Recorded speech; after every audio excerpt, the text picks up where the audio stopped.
বাইরে থেকে দেখলে মনে হতে পারে ভারত এক টগবগে তরুণদের দেশ, যার বিশাল জনসংখ্যায় তার সবচেয়ে বড় শক্তি। কিন্তু এই চকচকে পর্দার আড়ালে তলে তলে এক ভয়াবহ বিপদের দিকে এগিয়ে যাচ্ছে ভারত, যা সামলানোর মতো পর্যাপ্ত প্রস্তুতি দিল্লির নেই।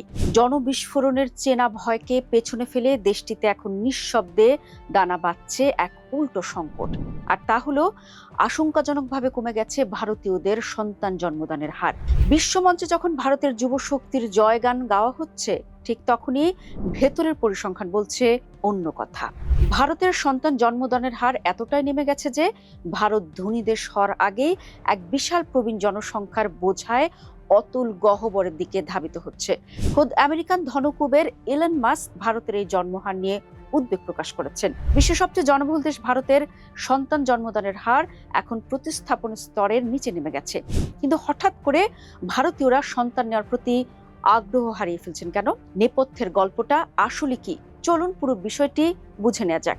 সহজ ভাষায় বলতে গেলে, একটি দম্পতি গড়ে নিজেদের সংখ্যা পূরণের জন্য যতটুকু সন্তান জন্ম দেওয়া প্রয়োজন ধরা হয়, ভারতীয়রা এখন তার চেয়ে কম সন্তান নিচ্ছেন। জাতিসংঘের জনসংখ্যা তহবিলের সাম্প্রতিক তথ্য অনুযায়ী ভারতের এই হার এখন মাত্র 1.9।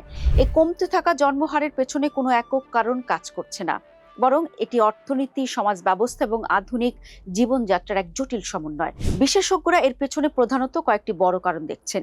শহরাঞ্চলে মধ্যবিত্ত বা কর্মজীবী দম্পতিদের কাছে আজ সন্তান লালন পালন করা অত্যন্ত ব্যয়বহুল। এখানে শুধু অন্ন বস্ত্রের কথা বলা হচ্ছে না।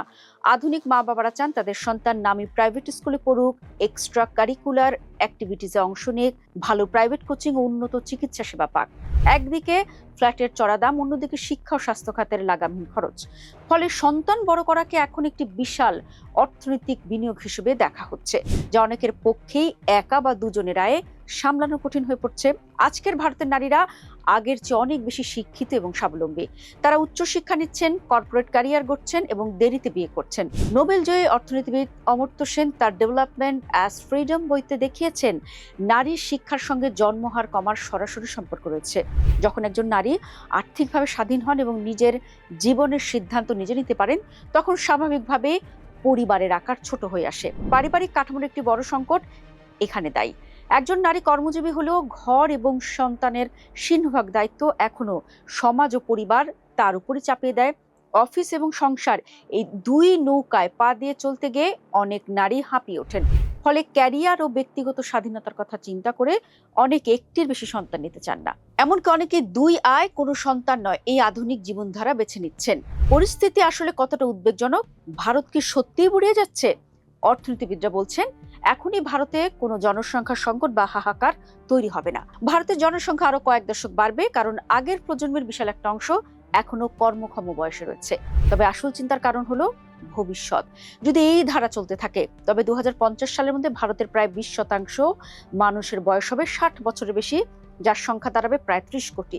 তখন দেশের অর্থনীতি সচল রাখার মতো তরুণ কর্মক্ষম মানুষের তীব্র অভাব দেখা দিবে। ঠিক যেভাবে আজ জাপান, দক্ষিণ কোরিয়া বা ইউরোপের দেশগুলো ভুগছে, ইলন মাস্ক হয়তো সেই পুরনো বিতর্ককে নতুন করে সামনে এনেছেন।